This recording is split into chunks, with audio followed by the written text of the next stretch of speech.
de los cánceres de colon, un 10%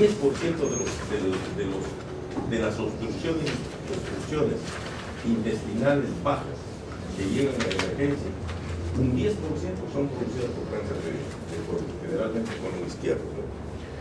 Porque en el colon derecho tiene otra característica. Generalmente estos son neoplasias polipoides que crecen hacia la luz, pero se ulceran, y si se ulceran, sangran, pero no en cantidad, sangran poco a poco.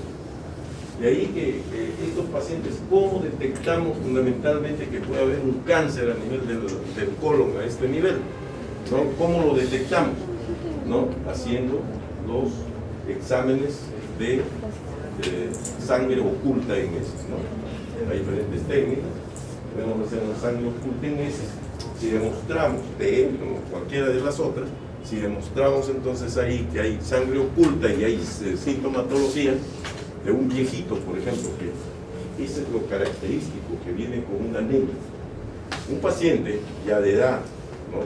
Que vean ustedes que viene con una anemia, hombre o mujer, y si no tiene otro motivo dentro de su historia clínica que puede explicarle la anemia, estudien colon, porque muy probable, van a ver ustedes de que esto puede estar relacionado con un tumor, ¿no? Aquí en el colon, que a veces no se palpa. La mayor parte de eso parece tumor de regular tamaño, pero difícil palparlo, ¿no? Salvo que el paciente sea muy delgado, que es más fácil, pero que puede sangrar y no tener otra sintomatología, ¿no?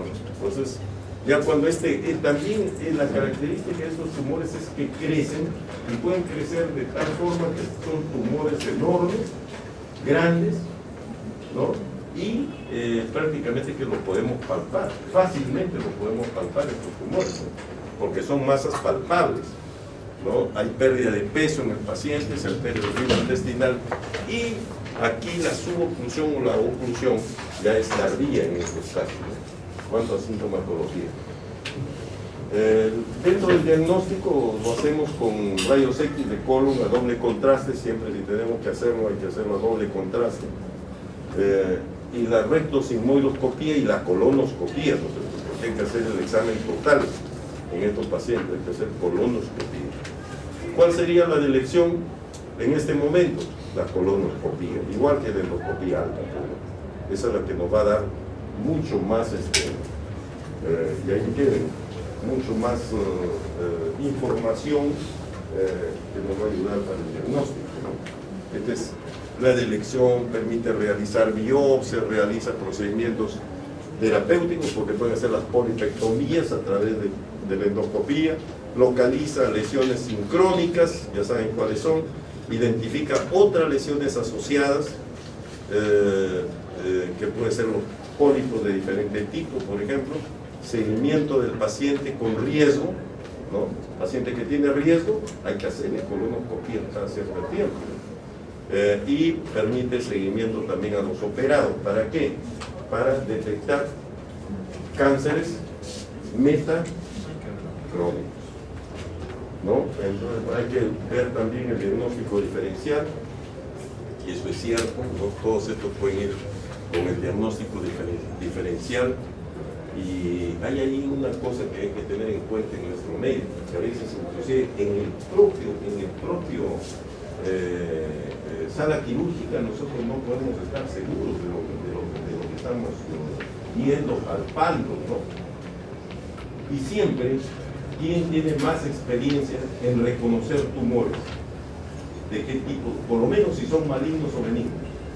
¿Quién es el que tiene más experiencia? Aparte del cirujano que opera, el anatomopatólogo, porque él examina todas las piezas, ¿no? Entonces, en nuestro hospital nosotros teníamos ya casi por regla, ¿no? Que cuando teníamos dudas así de un paciente, ¿no? Que inclusive le hacíamos a veces una biopsia por congelación, pero teníamos la duda, lo hacíamos subir al patólogo, la sala de operaciones, para que vea la pieza operatoria y nos ayude y nos diga, porque de eso dependía a veces el tratamiento que teníamos que hacer, porque no podíamos esperar de que se haga el estudio pues, de parafina, porque eso lo tendríamos que cerrar al paciente y nuevamente abrir. Yo recuerdo un caso que teníamos mucha duda los que estábamos operando, ¿no? De que se trataba de un cáncer o no en el sigmoide, es un tumor en el sigmoide. Entonces subió un patólogo de mucha experiencia que ya falleció fatalmente, de un patólogo excelente en el hospital, subió, ¿no? Ese era contemporáneo, no sé si ustedes escucharon hablar de Campo Rey de Castro. Campo Rey de Castro fue un patólogo excelente, ¿no? Que hubo en Perú ya, también el profesor de San Marcos, también era, bueno, en ese tiempo todos eran San Marcos, porque no existían, ya después vino Cayetano, ¿no? Pero la mayoría pues eran los sanmarquinos, que tenían toda la experiencia en ese sentido, ¿no? Y trabajaban en los hospitales.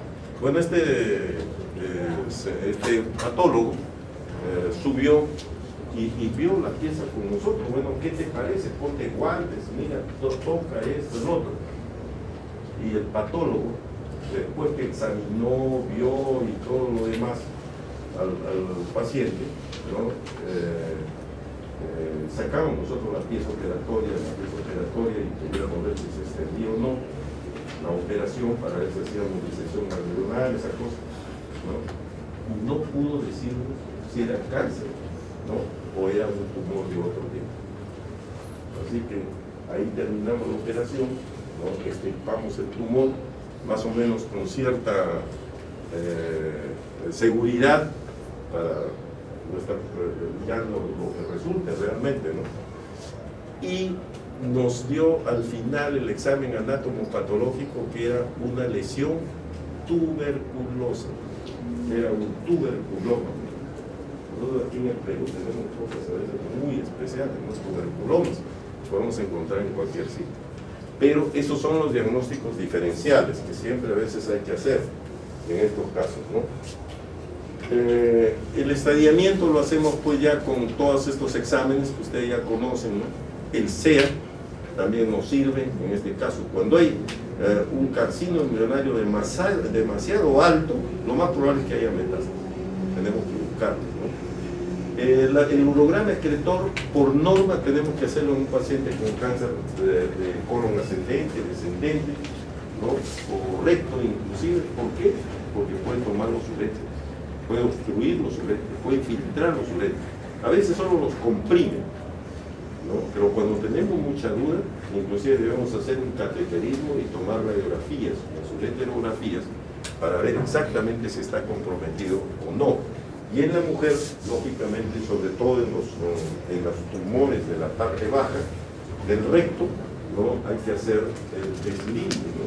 Si hay infiltración, porque prácticamente entre la pared vaginal y la pared del recto está allí, juntito. Entonces puede haber infiltración también ahí, y eso es importante tenerlo en cuenta para el tratamiento correspondiente, ¿no? Radiológicamente, pues esto se ve, esta es una radiografía de colon, ¿no? Lo que se llama pues la mordida Marzano, ¿no? Eso ya es característico pues, de un tumor, ¿no? Esta es la ecografía endoscópica, ¿no? Que nos sirve también para determinar, ¿no? Y ver la clasificación, tanto la clasificación del TNM como la clasificación antigua también que existía, que es la clasificación de Dukes.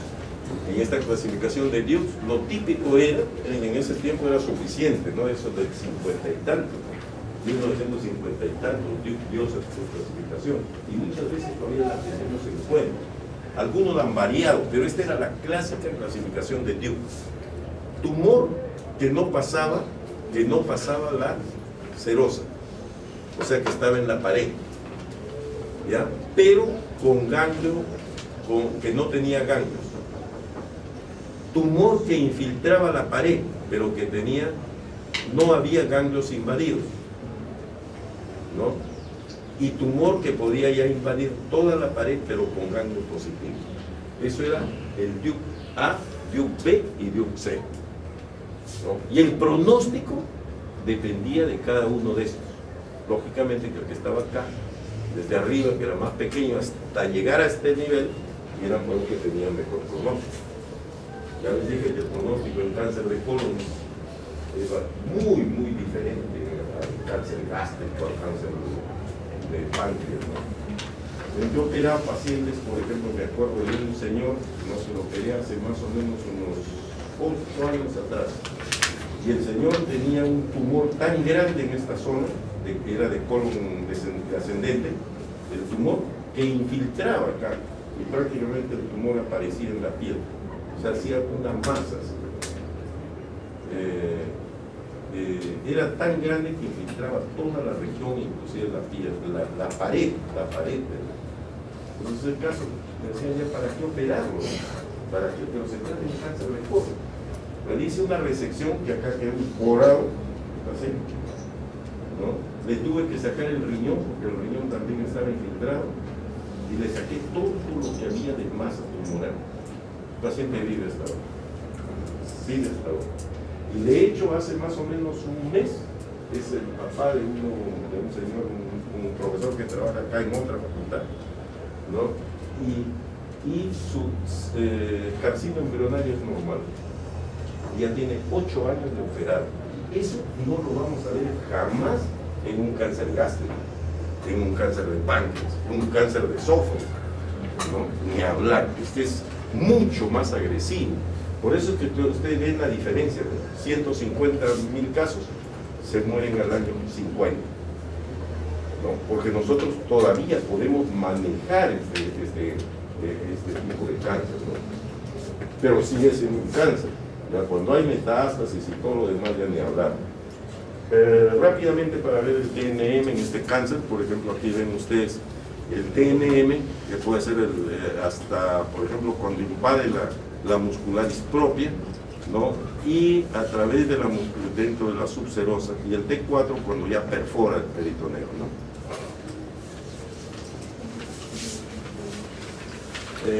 Si hay ganglios positivos, determinados grupos de ganglios, ¿no? Pericólicos, 3 pericólicos, etc. Esto nos va a dar, ¿no? El hecho si es un N1, N2 o N3.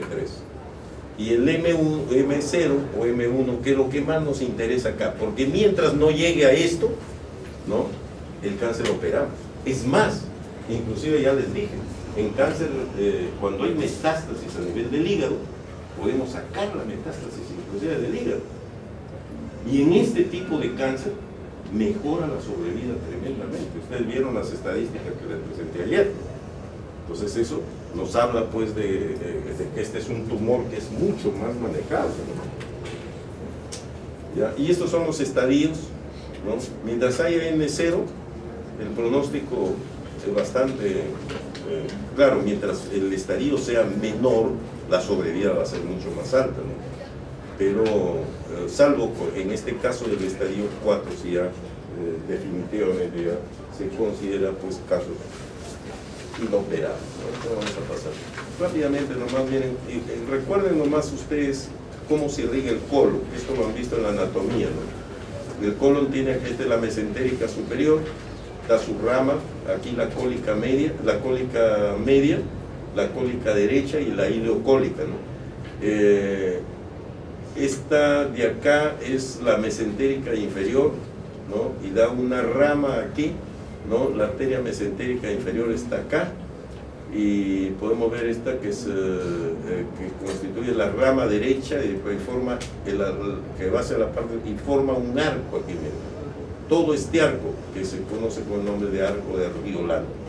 O sea, aquí ven ustedes que se anastomosan ramas que vienen de la en este caso de la mesentérica inferior, ¿ya? Aquí tenemos la cólica izquierda que se une con la cólica media acá, ¿no? Y tienen acá la rama que va hacia abajo, que ven acá, y que da en esta zona lo que vamos a ver la arteria rectal superior, que irriga la parte superior del recto, que eso es importante tenerlo en cuenta, ¿no? Pero de acuerdo a esta irrigación, nosotros podemos seccionar colon de cualquier nivel. Miren, puedo seccionar el colon acá ¿no? Cortar la cólica media acá y lo dejo con la irrigación de la otra cólica desde la mesentérica inferior y cólica derecha, y unir, ¿no? Sin mayor problema. O sea que puedo hacer resecciones amplias del colon. Por este tipo que tiene irrigación el colon, yo puedo hacer transposiciones de colon. Hay un paciente que voy a hacer una transposición la próxima semana con una esofagitis cáustica y que le voy a pasar un colon hasta el cuello, ¿no? Yo utilizo, miren, el colon irrigado por la, en este caso, por la mesentérica inferior, ¿no? Y puedo utilizar todo este colon de acá, todo este colon hasta este nivel. Hay otros que utilizan solamente el colon, este colon descendente y colon derecho, ¿no?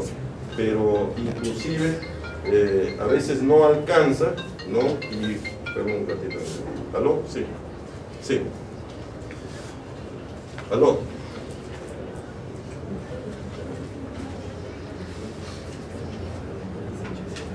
Sí, dime. Sí.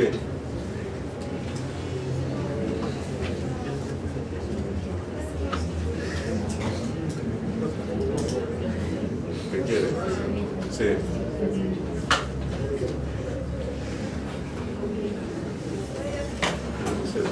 Pero dile que vaya, que lo lleven acá al ¿cómo se llama? Al centro médico. Yo ahorita estoy en clase. Ahí que lo lleven al centro médico. Ya al centro médico, y si hay alguna cosa, me llega en el centro médico, me llaman, ¿ya?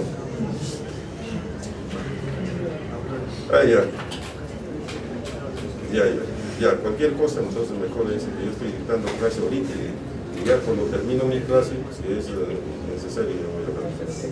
¿Ya? Listo, ya, listo. Bien, entonces,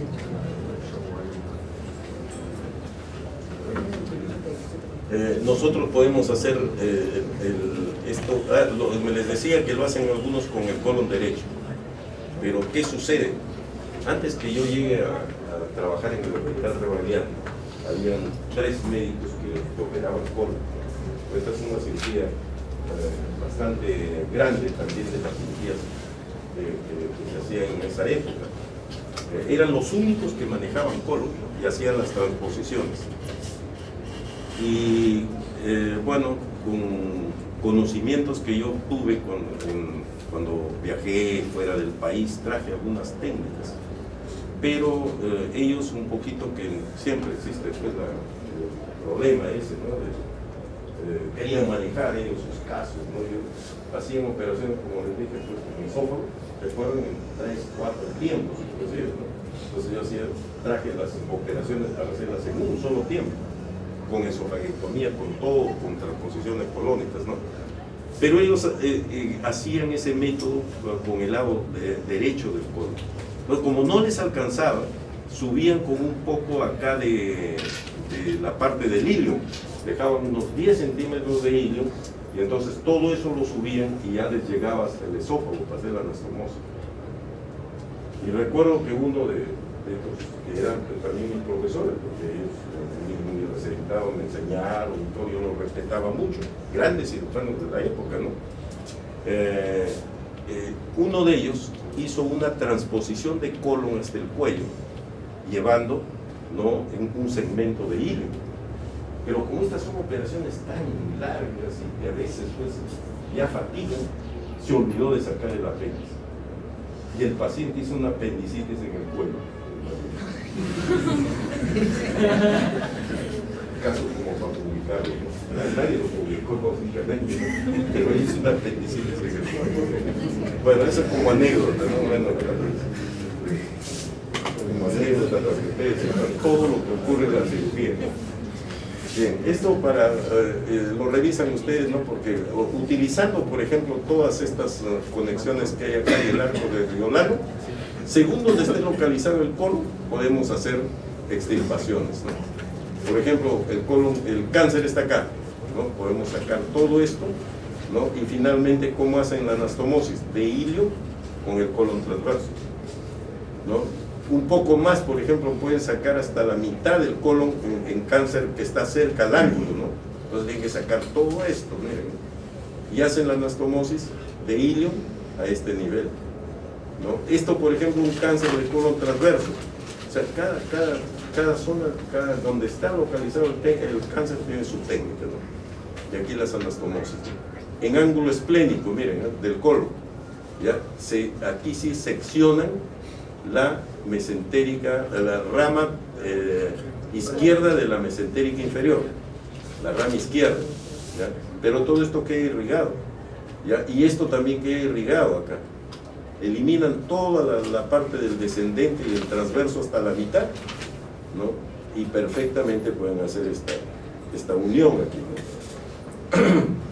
Un poco, ya este es casi a nivel del sigmoides, dejan recto, ¿no?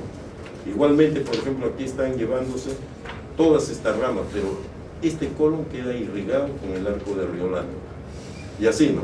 Entonces, esta es ya la operación que se llama la operación de Miles, se escribe, ¿no? Miles.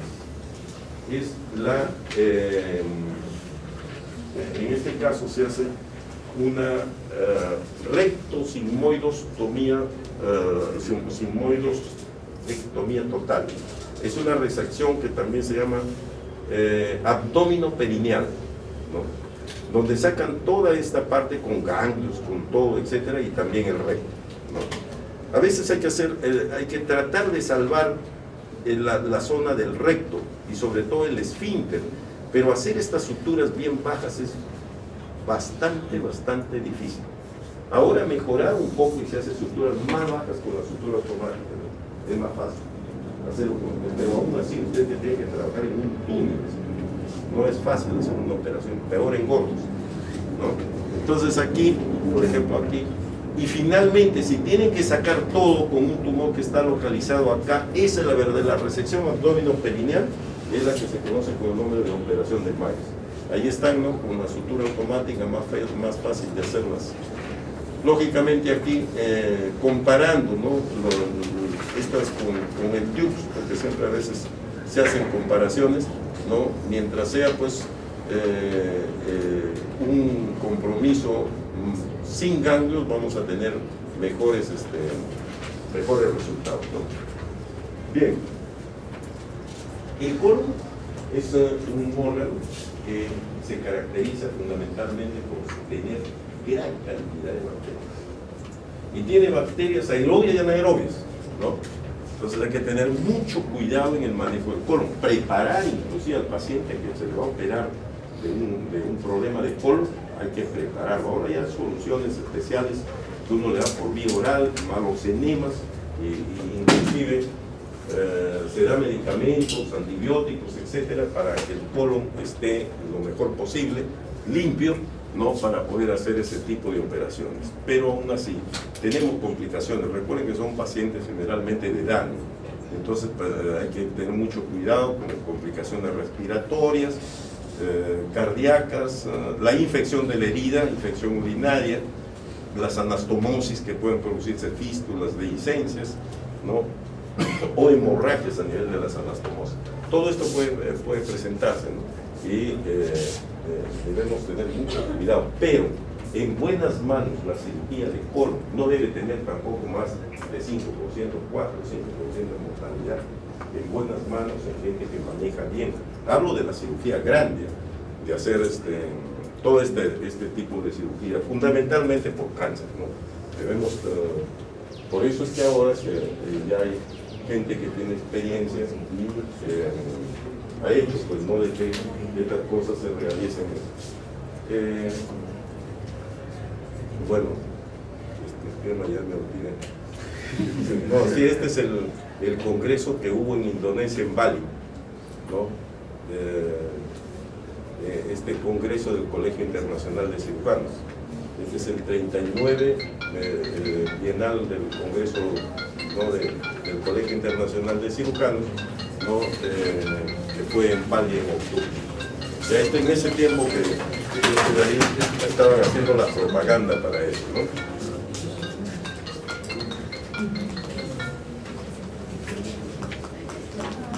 Bien, entonces yo creo que con esto hemos terminado la clase y ya están listos para el examen otra vez.